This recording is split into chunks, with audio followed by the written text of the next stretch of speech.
Patreon और अन्य माध्यमों से नेशनल दस्तक का सहयोग करने वाले सभी दर्शकों का बहुत बहुत शुक्रिया। आपके सहयोग से ही बहुजन मीडिया को नई ऊंचाई मिल रही है और मनोबल और अधिक बढ़ रहा है। आशा है आगे भी आप हमें ऐसे ही सपोर्ट करते रहेंगे। धन्यवाद। देश में कोरोना का संकट बढ़ता ही जा रहा है। कोरोना वायरस से संक्रमित लोगों की संख्या करीब 60,000 तक पहुंच चुकी है। इसी बीच सरकार की तरफ से कोरोना के इलाज और क्वारंटाइन को लेकर नई गाइडलाइंस जारी किए गए हैं। स्वास्थ्य मंत्रालय की नई गाइडलाइंस के अनुसार अब कोरोना के हल्के या मध्यम लक्षण वाले मरीजों को ठीक होने के बाद बिना टेस्टिंग के भी डिस्चार्ज किया जा सकता है। इसके लिए शर्त यह है कि मरीजों को ऑक्सीजन की जरूरत नहीं पड़नी चाहिए और उनमें लगातार 3 दिन तक बुखार नहीं होना चाहिए। हॉस्पिटल से डिस्चार्ज होने के बाद इन लोगों को 7 दिनों के लिए घर पर आइसोलेशन में रहना जरूरी होगा। मंत्रालय के नई दिशा निर्देशों के अनुसार अब कोविड केयर फैसिलिटी में भर्ती हल्के, बेहद हल्के और शुरुआती लक्षण वाले मरीजों की नियमित टेम्परेचर और पल्स ऑक्सीमेट्री मॉनिटरिंग होगी। नई डिस्चार्ज पॉलिसी के मुताबिक एडमिट कोरोना संक्रमित मरीजों में अगर कोई लक्षण नहीं दिख रहे हैं और 3 दिन तक बुखार नहीं होता है तो उसे 10 दिन में डिस्चार्ज किया जा सकता है, लेकिन मरीज को 1 सप्ताह तक सावधानी बरतनी होगी। इसके अलावा अगर ठीक हुए व्यक्ति में एक बार फिर कोरोना के लक्षण जैसे बुखार, कफ या सांस लेने में तकलीफ जैसी समस्या आती है तो उसे तुरंत ही कोविड केयर फैसिलिटी में या राज्य के हेल्पलाइन नंबर या 1075 पर संपर्क करना होगा। नई गाइडलाइंस के अनुसार कोरोना से संक्रमित लोगों को 3 स्तर पर बांटकर उसी हिसाब से उनके इलाज करने की बात कही गई है।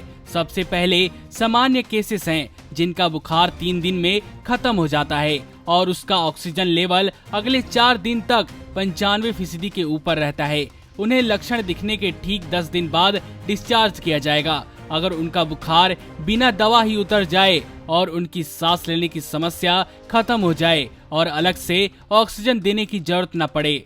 दूसरे नंबर पर वह मरीज हैं जिनका बुखार 3 दिन में खत्म नहीं हुआ है और ऑक्सीजन की भी जरूरत बनी हुई है। ऐसे लोगों को तब डिस्चार्ज किया जाएगा जब उनके सभी लक्षण ठीक हो जाएं और व्यक्ति में लगातार 3 दिनों तक ऑक्सीजन सैचुरेशन बना रह सके। तीसरे नंबर पर वो कोरोना के मरीज आते हैं जिनकी हालत गंभीर बनी हुई है। ऐसे लोगों को तभी डिस्चार्ज किया जाएगा जब उनके लक्षण पूरी तरह ठीक हो गए हैं और उनका रिपोर्ट भी नेगेटिव आ गया हो। आपको बता दें कि पहली और दूसरी श्रेणी के मरीजों को बिना टेस्टिंग के रिपोर्ट नेगेटिव आए बिना ही घर भेज दिया जाएगा, लेकिन उसकी कुछ शर्तें हैं। नमस्कार।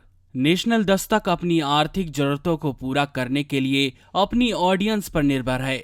बहुजन समाज से संबंधित मुद्दों को उठाने के कारण यूट्यूब की तरफ से नेशनल दस्तक की कई वीडियो पर एड्स नहीं दी जाती, जिसके कारण हमें आर्थिक समस्याओं का सामना करना पड़ रहा है। आपका एक छोटा सा कदम बहुजन मीडिया को बचा सकता है। आपके सहयोग और सहायता के कारण ही हमने अभी तक यह मुकाम हासिल किया है। नेशनल दस्तक को आप पैट्रियन के जरिए सपोर्ट कर सकते हैं। इसके साथ ही आप अन्य माध्यमों जैसे यूपीआई, गूगल पे, डेबिट कार्ड, वॉलेट, फोन पे आदि से भी हमारी मदद कर सकते हैं, जिसका लिंक वीडियो के नीचे डिस्क्रिप्शन में डाल दिया गया है। पैट्रियन पर आप हमें प्रतिमाह $2 यानी 140 रुपए प्रतिमाह से हमारे साथ जुड़ सकते हैं। दूसरे माध्यमों में राशि की कोई सीमा नहीं है। आपके सहयोग से ही बहुजन मीडिया को एक नई दिशा मिली है और इसे अभी एक नए मुकाम तक लेकर जाना बाकी है, जो आपके साथ के बिना संभव नहीं है।